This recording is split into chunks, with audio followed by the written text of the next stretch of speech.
Guru is live. Good morning. It's Real Estate Daily with your guru, and we've got a topic, probably one of my favorite topics in real estate.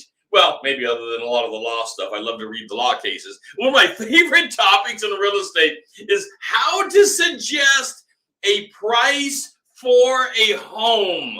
And that could be suggesting a price for a home for the seller or suggesting a price for the home for the buyer. It can go either direction.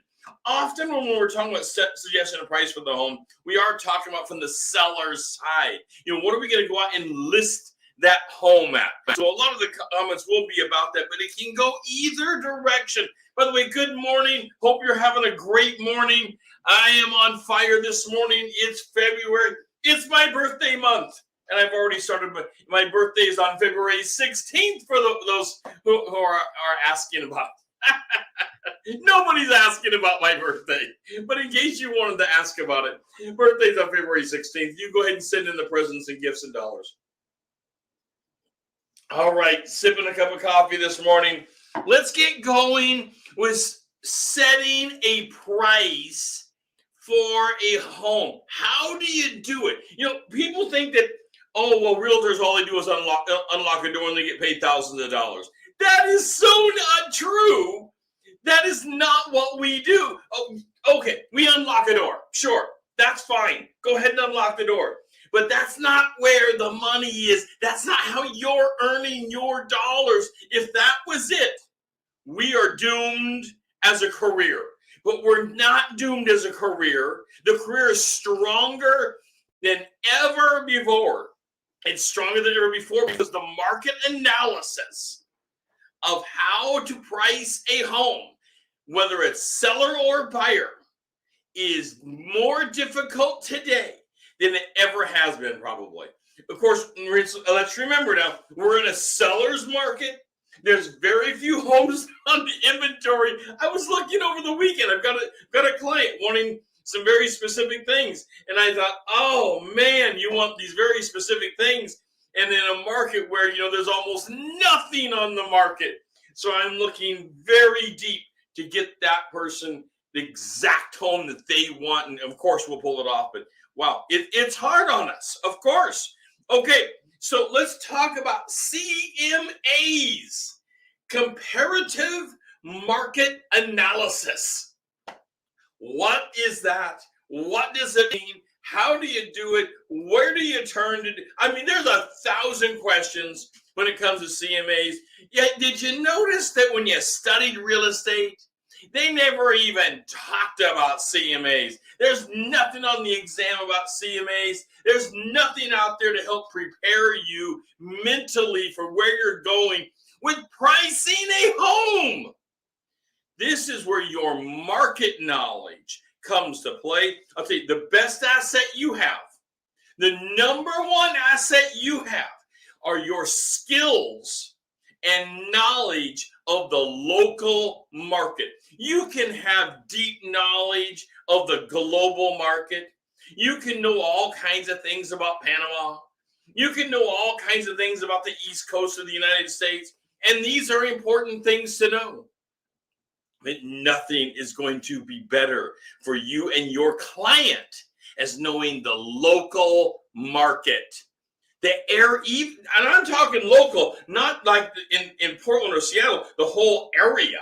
I'm talking about the local neighborhood, what's going on. This is where a CMA has to be drilled down. This is where the CMA really takes impact and has the guts in it that will reveal the actual market value. But what do we do? What do we look at for a CMA? What kind of tools do we use? Because I'll tell you, there's a lot of tools out there to use for a CMA. A bunch, but as I said, the number one tool is your acumen of market knowledge. Your acumen of market knowledge, that deep understanding of what's happening in the market at that point is critical. So let's turn to a popular one called RPR. That's the Realtors Property Resource. People call RPR all kinds of things, the price report and things. It's Realtor Property Resource, and it's from the NAR, the National Association of Realtors, supports this product, and it is a wonderful tool. Let's remember, though, it is a tool to be used. This is nothing more than a tool. As a tool, I see the following mistake out there all the time. You won't make the mistake. You're serious about your career. You are serious about supporting the client you have with the best knowledge possible. So I know you're not making this mistake. Well, let's talk about the number one mistake in the industry. People click, click, click. Here's what it says. They print the report. They hand it to the client. Here's what your property's worth. It's that big number in the middle. They don't even explain to them what the market report actually means, why it comes up to that, or what's going on with it. This is a massive mistake. This is not serving the client well. It's not actually doing what we would think about as a CMA where you are involved. RPR, I use it all the time. It's a great tool. There's other CMAs out there. There's the HomeSnap Quick CMA. And I think it does also another really good job. But there's the old-fashioned CMA where you go and pull the homes yourself that are on the market. Simply go and pull the homes. Now, what makes up a perfect CMA, in my opinion? A perfect CMA would look at things that within 30 days, and I laugh because within 30 days in this hot market, this is going to be hard to find for you, but within 30 days in that neighborhood, you're going to find 7 sales, 7 that are pending, and 7 that have sold. You all within the same category that meets and looks like the needs of that particular home that you're looking to sell, whether as a listing or to the buyer. That's hard. That's really hard. So you pull as many as you can. Sometimes you have to go outside. Sometimes you have to go outside of the neighborhood and pull additional information and do price adjustments for a neighboring neighborhood. Wow, neighboring neighborhood on a Monday morning.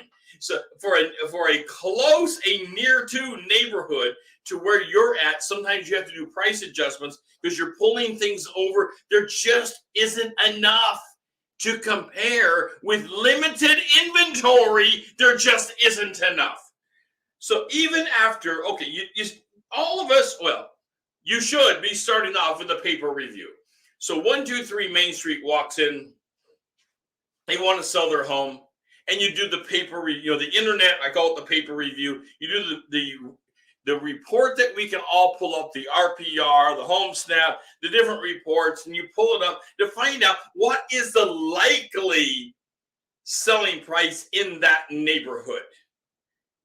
You would never want to deliver that. Now, let me tell you, we're building your career, and we're building your career with integrity and credibility, so that you can gain trust from the seller and the buyer.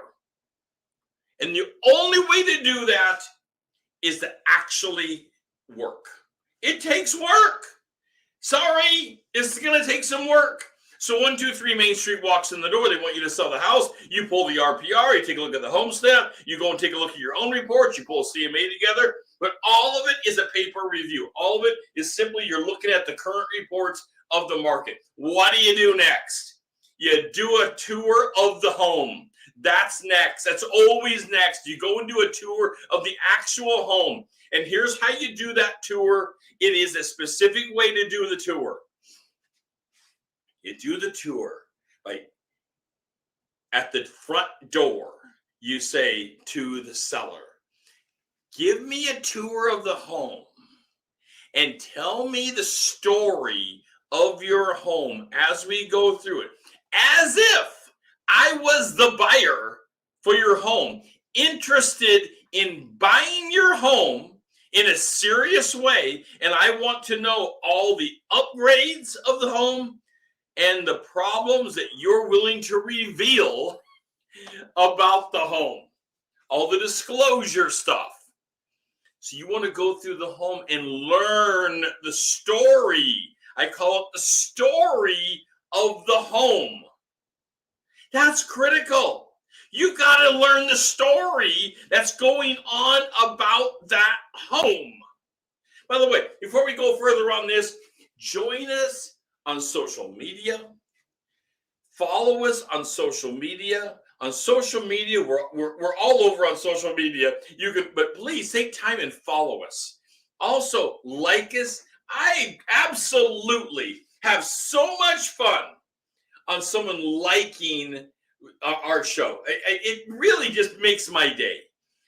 Make a comment. I get back to all comments. Comment about what kind of a show would you like to see? What topics would you like to see delivered to you? And what questions do you have about our topics? I get back to everyone. We monitor this closely.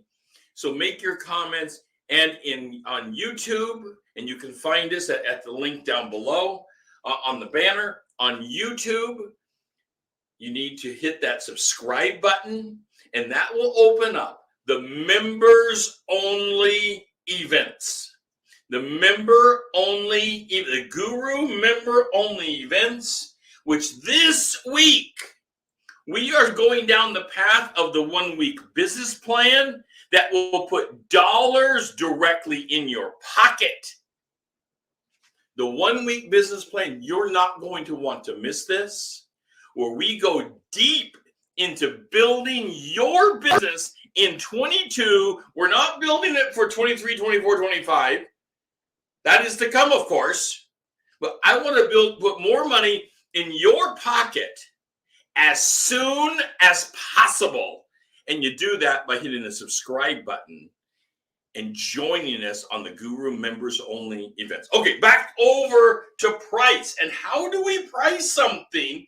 So you take a tour of the home, and you've been touring the home and looking around, and you're getting that story. And of course, it's an interactive process. You're not just listening, but you're doing a lot of listening and taking notes. But it's an interactive process about asking questions.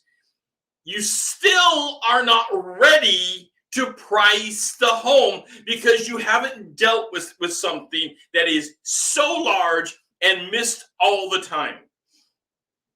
Unfortunately, ends up being a category that is talked about the last second when it should be talked about as part of the core. And that is pricing strategies.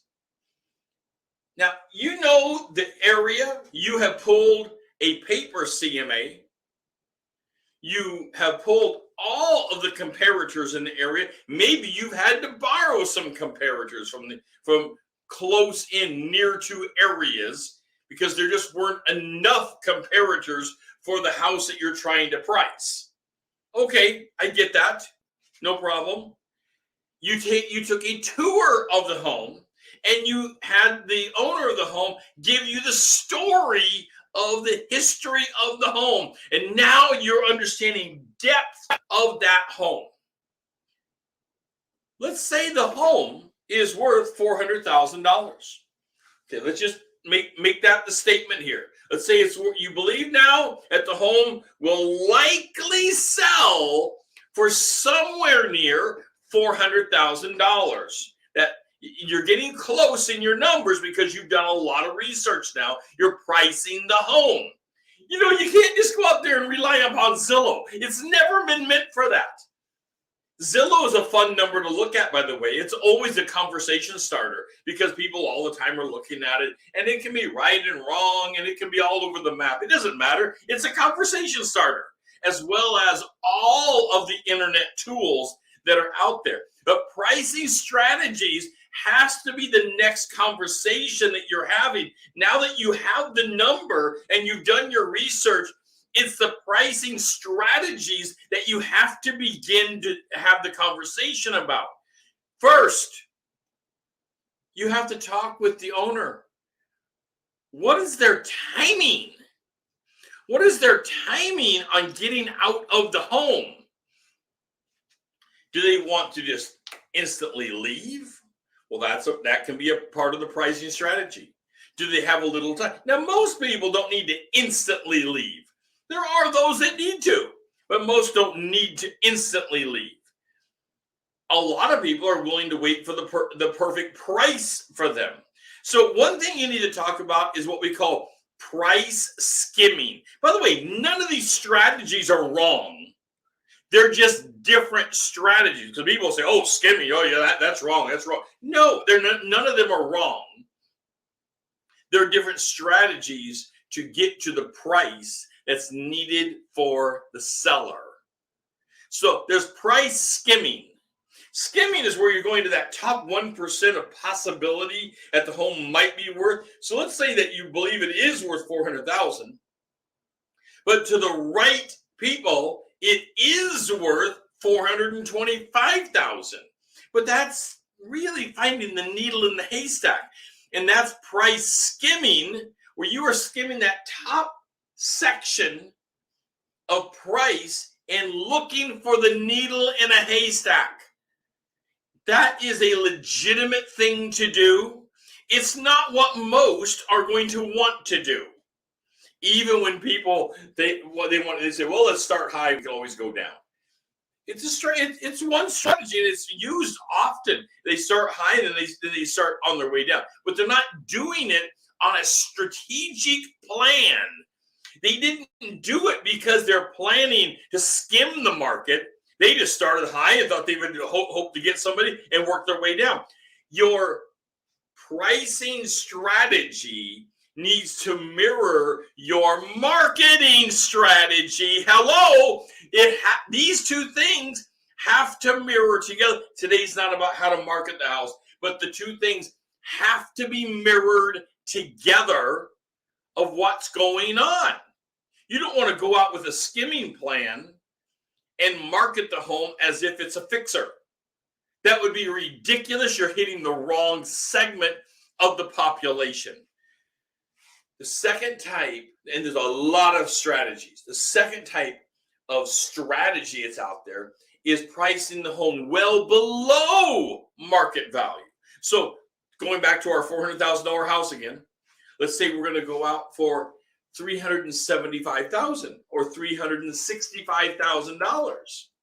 Now you always have to be aware when you go low, you have to have the conversation that they are willing to sell the house at that price. Even though you certainly believe it will bring on more offers and the price will be driven up. But if that doesn't happen, the homeowner needs to be willing to sell for what you advertised it for when the cash offer walks in the door and there's nothing else on the table and you can't do anything else. So you don't want to go so low they wouldn't ever be willing to sell. That would be against our own ethics, against our license, against what we stand for as a professional in the industry. We don't do that.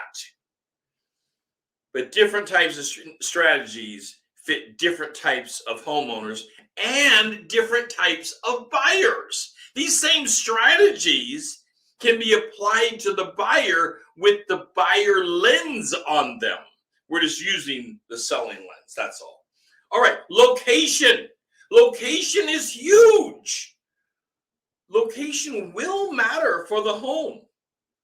It will matter to a lot of populations looking in that area.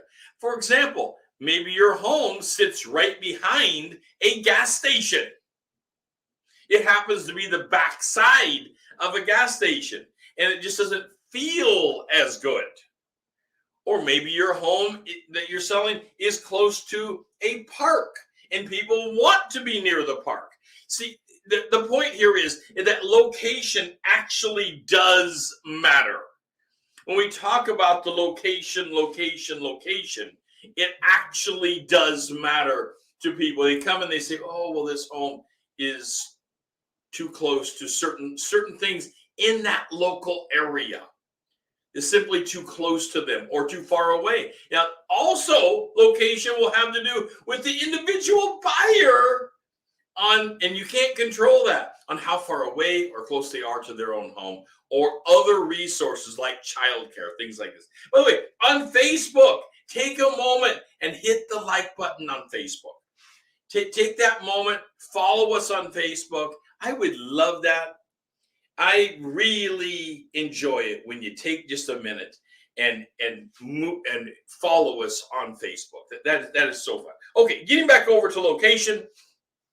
Location is a terrific thing to have that discussion with your owner of the property as they are marketing this thing forward, because it's part of the strategy to fully have that picture and understand what's going on with the home. Let me take a minute, sip my coffee here. Hope you're having a great morning. All right, let's talk style of home, because this totally has to do with pricing the home. You probably think you already considered it when you looked at the comps. But style of, you may have only looked at things like 3 bedrooms, similar bedrooms in the area, similar bathrooms, similar square footage, similar lot dimensions. Did you look at style of home? The style of the home itself comes into play, particularly in an aging area where people are wanting one-level homes, which is not every single area. They're wanting one-level homes, or they're wanting homes that are, multi-levels. But there is reason for both. Often multi-level homes, of course, take a smaller footprint with lots of extra square footage inside the home. Where the one-level home, for obvious things, allows people to walk in the home without a bunch of stairs. While both are absolutely needed in the market, both can be priced differently based upon the marketing plan and the strategy that you're going after. Let's also talk about scarcity of the resource. So scarcity of the resource. So let's say you have a one-level home, a true one-level home. You walk in with no stairs. I'll tell you, in the Portland market, that's hard to find. That has become the needle in the haystack for sure. Very difficult to find the true one-level home. That also gets stacked on top of this pricing strategy and your research. So when you're researching all the homes in the area, and you pull your RPR report, you pull your home snap report and your own personal CMA reports, don't forget that style, location, and scarcity all have to do with pulling together that full report. Now, there is another one, and I'll tell you, this is hard. This is hard on most people because it really is going to take some research. And that is the current and past purpose and use of the home. The current and past purpose and use of the home. Now, before you start laughing and you say, it's a home, people live there, they sleep there, they live their lives there. Hold on. There's different purposes for homes.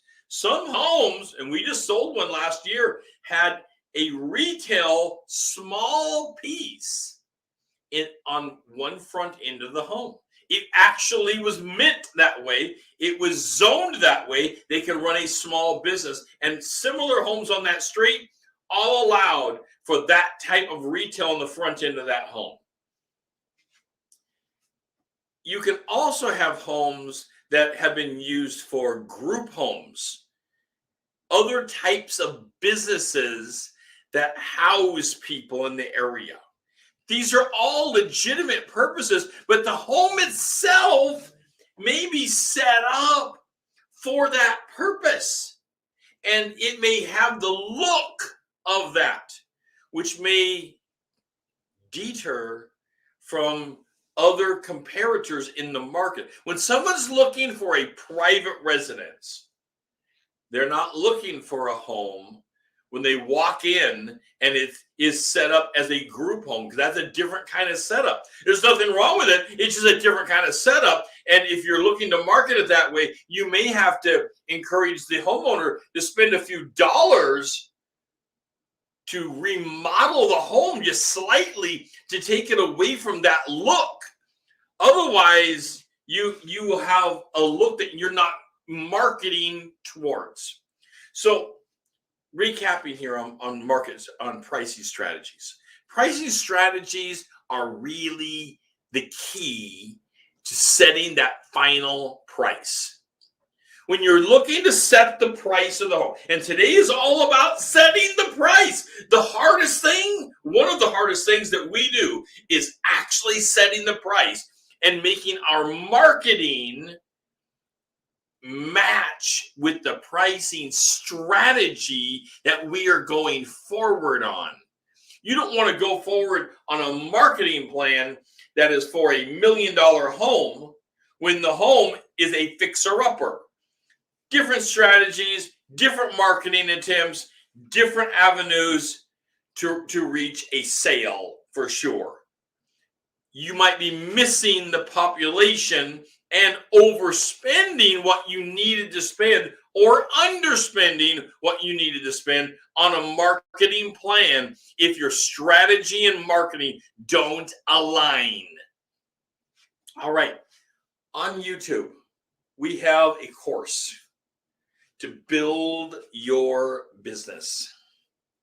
We do exactly what we're talking today. We help align you in this so that you fully understand what's going on in the market and how to build your business effectively. You know, within about 3 years, the plan needs to be that you are getting about half of your business from return business. Between 3 and 5 years, a significant portion of your business needs to be repeat. If you're not getting that, you don't have the follow-up that you need to be having. Now, YouTube, subscribe to us. It'll open up the members-only event, the Guru members-only events, which we're going to be starting this week with the business plan. That's critical. Aligning your weekly business. We're not talking the business plan that you make and you never visit again. The weekly business plan. Critical. We hit that and we hit it hard because that is where the business starts to build. When we are aligned ourselves, our strategy with our business, and building your business is key to us. The number one focus that we have is building your business. That's what we're here for. That's what Real Estate Daily is here for. It is my personal mission in life is to help you unlock and tap into the huge market of real estate that you can have as your business. There's no doubt to me that it's out there. I absolutely know it. I've experienced it and am experiencing it. It absolutely exists. Understanding it is what will help you unlock it. The skills you had of yesterday are valuable. Never let them go. But we need to resharpen them with the tools of today, the tools of 22, so that you fully understand how to build your business. We also have a course called Kickstarter that you can go through that will build your business. And we have one-on-one coaching. That's old-fashioned one-on-one coaching. It's not that old. It's not the system where you log in and you have some chat room going on. This is one-on-one coaching where we help you examine your business needs and craft it directly for you to build your business. This is Real Estate Daily. We've been talking pricing strategies today and how to price a home, one of the most critical things we ever do inside of our career. And I will be talking to you tomorrow.